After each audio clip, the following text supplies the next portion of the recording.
Hello friends, मैं बीनू यादव आप सभी का स्वागत करती हूं आपका चैनल डिलाइट एजुकेशन पॉइंट में। फ्रेंड्स, मैं आज आप सभी को सर्वनाम पढ़ाने वाली हूं। सर्वनाम के बारे में आप सभी को विस्तृत तरीके से बताने वाली हूं। देखिए, इससे पहले जो चैप्टर था मैं आप सभी को संज्ञा बताई थी। संज्ञा के कितने प्रकार, वो कितने, उनके वर्गीकरण कैसे किए जाते हैं और भाववाचक में कैसे बदला जाता है, ये सारी चीज़ें आप सभी को मैंने बताया था। आज उसी तरह से हम सर्वनाम के बारे में, उनका प्रकार और कौन सा सर्वनाम किस तरह से यूज किया जाता है, ये सब चीज़ें आप सभी को बताने वाली हूँ। तो चलिए स्टार्ट करते हैं। सर्वनाम, सबसे पहले देख लेते हैं सर्वनाम। देखिए, सर्वनाम ही दो शब्द हैं। सर्वनाम जो बना हुआ है उसी में दो शब्द है। कैसे, देख लेते हैं।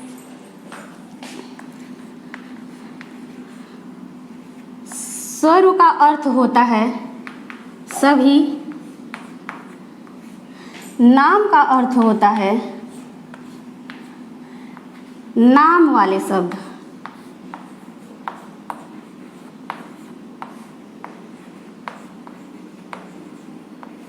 इस तरह से आपका सर्वनाम दो शब्दों को जोड़कर सर्वनाम बना हुआ है। अब देख लेते हैं सर्वनाम की परिभाषा। परिभाषा क्या होता है?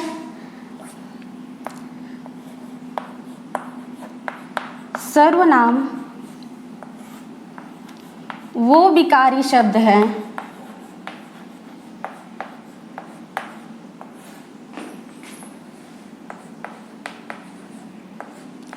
जो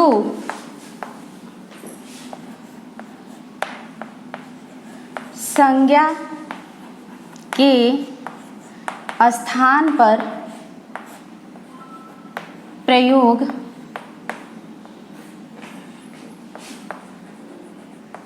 किए जाते हैं। उदाहरण है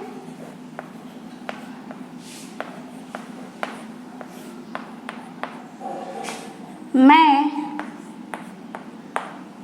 हम, तुम, आप,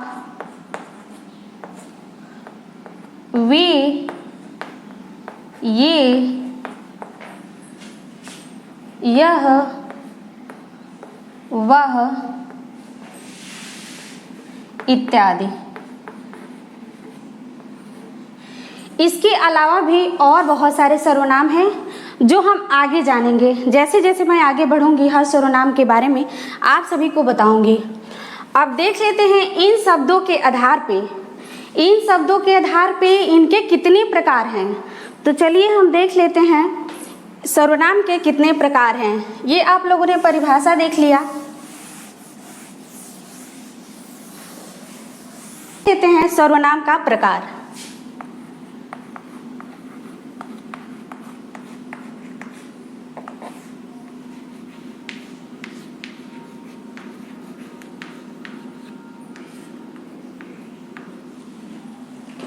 पहला है पुरुष वाचक सर्वनाम।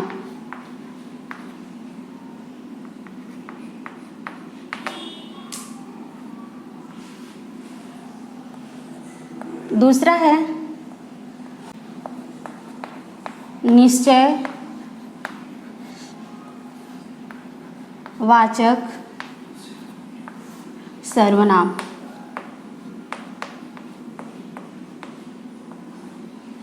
तीसरा है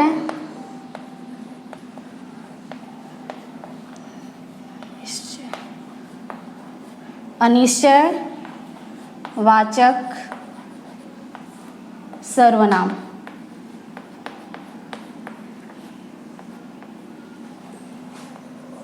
चौथा है प्रश्न वाचक सर्वनाम।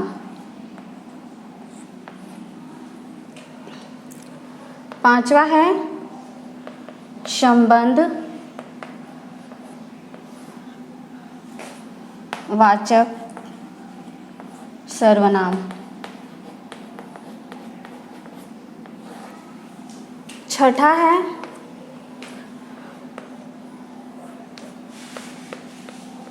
निज वाचक सर्वनाम।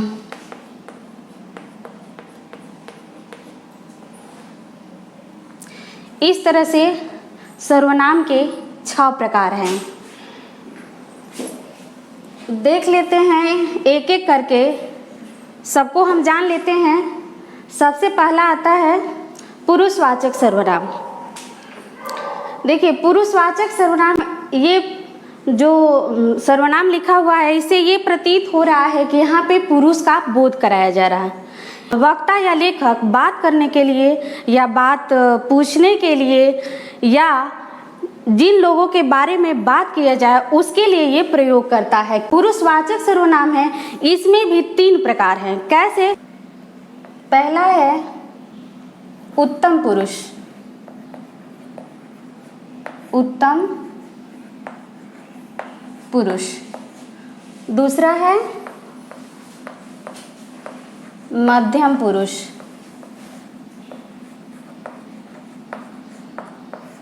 तीसरा है अन्य पुरुष।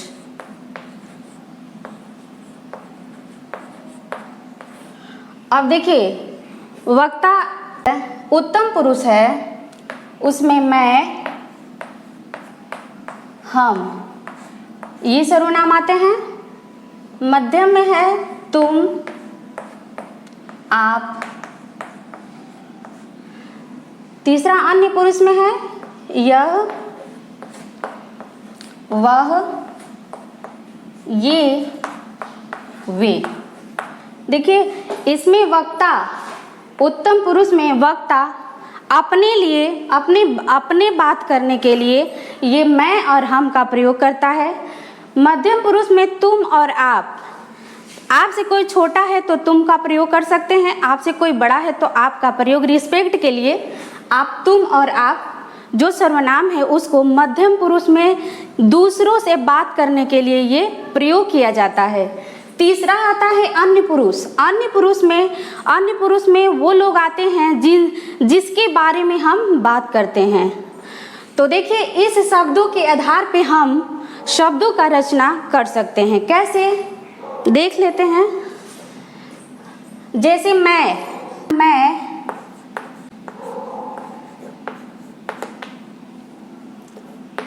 आपकी हिंदी टीचर हूँ।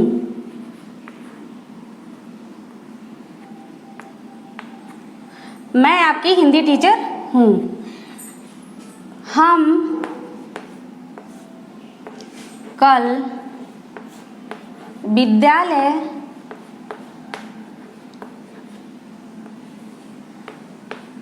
गए थे। नेक्स्ट आता है मध्यम पुरुष तुम और आप। जैसे तुम कल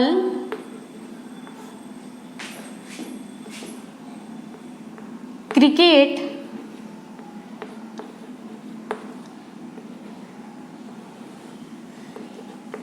खेलने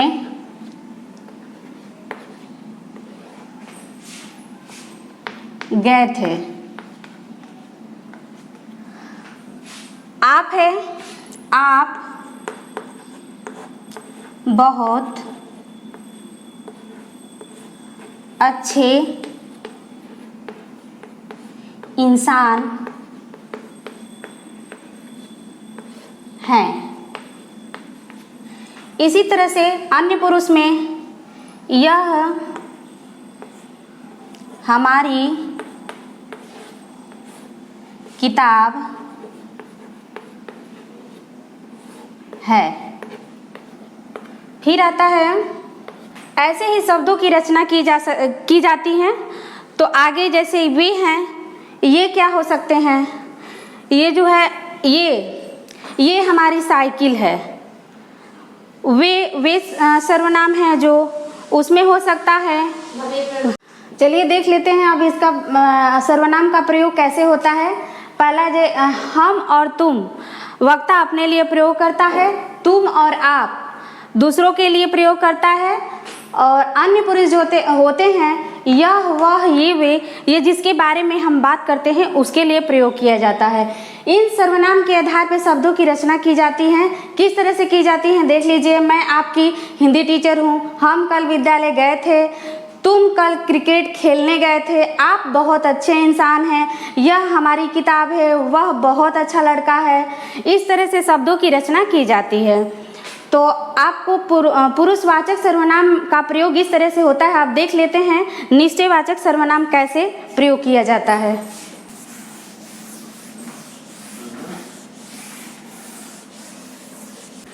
तो देख लेते हैं फ्रेंड्स, निश्चयवाचक सर्वनाम क्या होता है।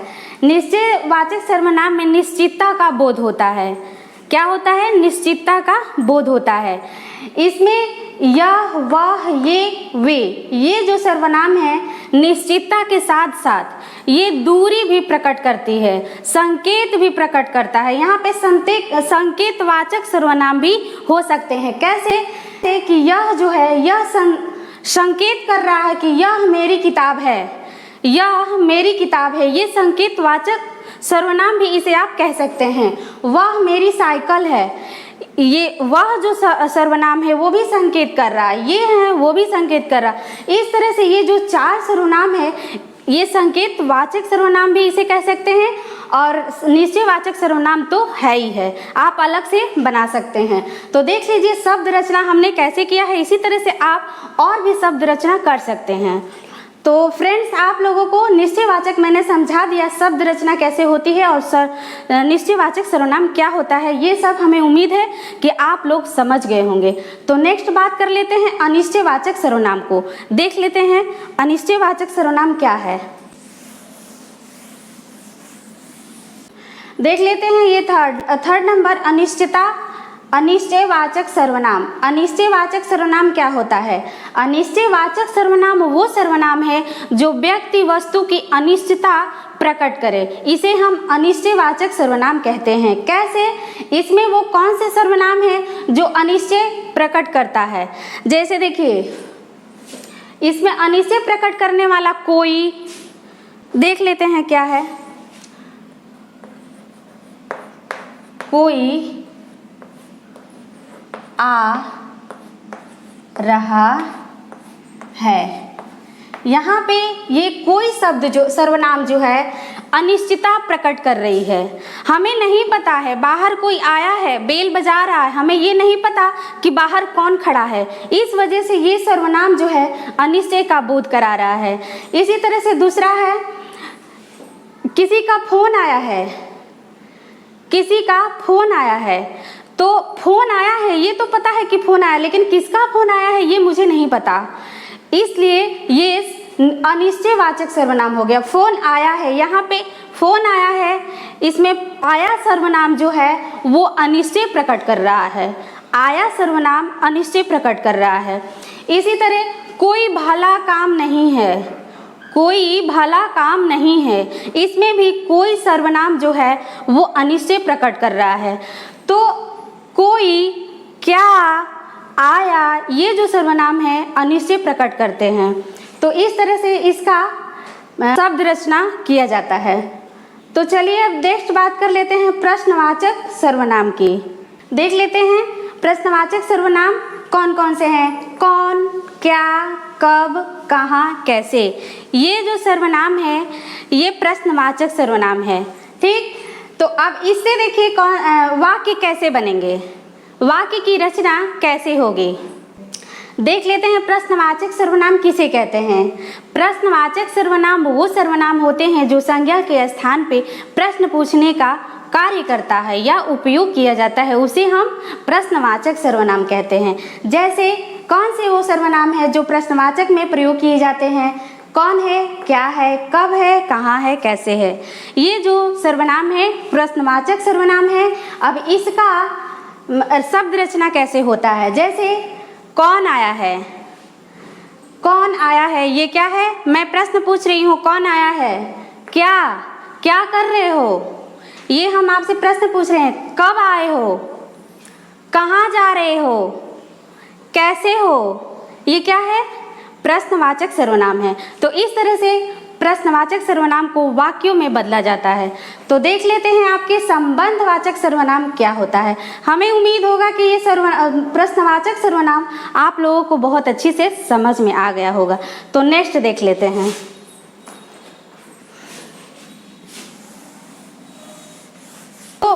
संबंधवाचक सर्वनाम है। ये संबंधवाचक सर्वनाम क्या होता है? संबंधवाचक सर्वनाम एक दूसरे को, एक सर्वनाम को दूसरे सर्वनाम से जोड़ता है, उसे हम क्या कहते हैं? संबंधवाचक सर्वनाम। वो कौन सा सर्वनाम है जो एक दूसरे से जोड़ता है? यहाँ पे देखिए, जैसे जैसी करनी वैसी भरनी, जैसी करनी वैसी भरनी। अब आपको समझने की जरूरत है। जैसे देख लीजिए, जैसी करनी वैसी भरनी। ये देख लेते हैं संबंधवाचक सर्वनाम कैसे जोड़ती हैं, दो सर्वनाम कैसे आपस में जुड़ती हैं।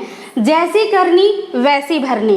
अब जैसी को जैसी वैसी से जुड़ रही है, इस वजह से ये क्या हो गया? संबंधवाचक सर्वनाम हो गया।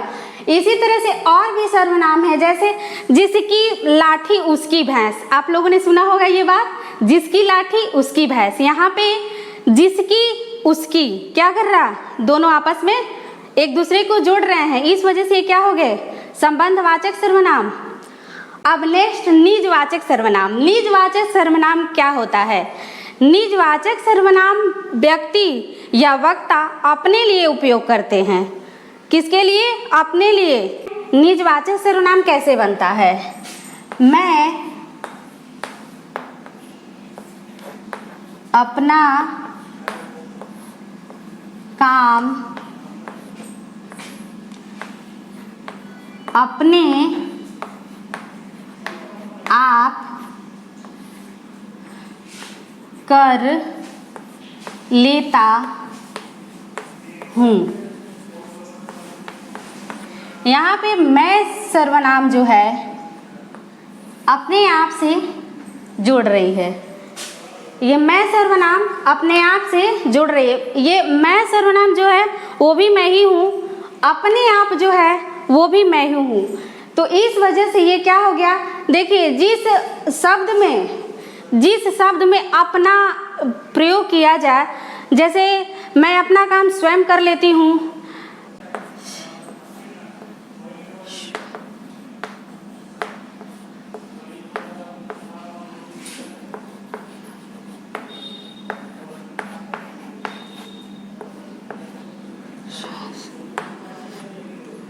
निजवाचक सर्वनाम जो होते हैं वो अपने आप को बोध कराते हैं। व्यक्ति अपने आप को प्रयोग करता है। कैसे? मैं अपना काम अपने आप कर लेता हूँ। यहाँ पे दो सर्वनाम है जो अपने आप के लिए प्रयोग किए जाते हैं। ये उत्तम पुरुष में आते हैं। मैं और अपने आप, ये दोनों सर्वनाम जो है कर्ता अलग अलग हैं, लेकिन ये सर्वनाम अपने लिए प्रयोग किया जाता है। इस वजह से ये मैं और अपने यहाँ पे निजवाचक का बोध करा रहा है। दूसरा है शब्द मुझे स्वयं पर विश्वास है। मुझे और स्वयं, ये दोनों शब्द अपने आप को बोध करा रहा है, अपने आप का बोध करा रहा है। इस वजह से ये क्या हो गया? निजवाचक सर्वनाम। अब हम देखेंगे कि सर्वनाम को कारक के साथ कौन कौन से सर्वनाम कैसे कैसे प्रयोग किए जाते हैं। हाँ तो फ्रेंड्स, आप सभी को मैंने सर्वनाम 6 प्रकार के होते हैं वो बता दिया, डिटेल में बता दिया। अब देख लेते हैं कारक के आधार पे विभक्तियां करने पे सर्वनाम में परिवर्तन हो जाते हैं। सर्वनाम जैसे कारक के आधार पर देख लीजिए, ये जो हमने नोट कर दिया आप लोगों को समझने के लिए नोट कर दिया है, क्योंकि ये तो मुझे पता है, ये मैंने नोट किया है, ये पता है, लेकिन आप लोगों को समझ में आना चाहिए। कर्ता कौन होता है? मैं हूँ कर्ता। जो बात करता है वो कर्ता होता है। देख लीजिए, कर्ता से मैंने, उत्तम पुरुष में आएगा कारक, मध्यम पुरुष में आ जाएगा वही, तूने। वक्ता है, वक्ता अपने बारे में बात करता है। यहाँ पे मध्यम पुरुष जो है वो सुनने वाले के लिए ये सर्वनाम प्रयोग कर रहा है। तू तूने। अब यही अन्य पुरुष यानी जिसके बारे में बोला जा रहा वह, उसने। फिर देख लीजिए कर्म के आधार पे मुझे, मुझको, तुझे, तुझको, उसे, उसको। एक चीज सिर्फ आप लोग यही ध्यान दीजिएगा कि ये पुरुष जो हैं 3, मध्यम, उत्तम और अन्य, इसी को केवल आप लोग ध्यान दीजिएगा। कारक और कर्म के आधार पे सर्वनाम बदलता रहता है, ये चीज आप लोग ध्यान देते रहिएगा। अब देखिए कर्म के आधार पे आ गया मुझे, मुझको, तुझे, तुझको, उसे, उसको। अब करण के आधार पे क्या हो जाएगा? मुझसे, मेरे द्वारा, तुझसे, तेरे द्वारा, उससे, उसके द्वारा। फिर संप्रदान के आधार पे आ जाएगा मुझको, मुझसे, मेरे द्वारा। फिर तुझको, तुझे, तेरे द्वारा, उसकी, उसे, उसके। इसी तरह से सर्वनाम जो है आपके 7 हैं। कर्ता, कर्म, करण, संप्रदान, अपादान, संबंध, अधिकरण, ये क्या है? आपके कारक हैं। इसी कारक के आधार पे आपके सर्वनाम बदल जाते हैं। तो यही चीज सिर्फ याद करना है आपको। ये कारक जब याद हो जाएगा तो सर्वनाम अपने आप बन जाएगा। ये देख लीजिएगा कि कर्ता में कौन सा सर्वनाम आ रहा, कर्म में कौन सा आ रहा, करण में कौन आ रहा, संप्रदान में कौन आ रहा, अपादान में। कारक आप याद कर लेंगे तो सर्वनाम अपने आप बन जाएगा। तो फ्रेंड्स आज के लिए बस इतना ही। नेक्स्ट कल आप लोगों को हम क्रिया पढ़ाएंगे। तो हमारा वीडियो कैसा लगा प्लीज़ आप लोग कमेंट करके बताया करिए कि मैं कैसी पढ़ा रही हूँ। तो और वीडियो को हमारे शेयर करते रहिए। थैंक यू हमारे वीडियो देखने के लिए। अब बहुत बहुत शुक्रिया आप लोगों को ये कहूँगी कि हमारा वीडियो आप लोग वॉच कर रहे हैं।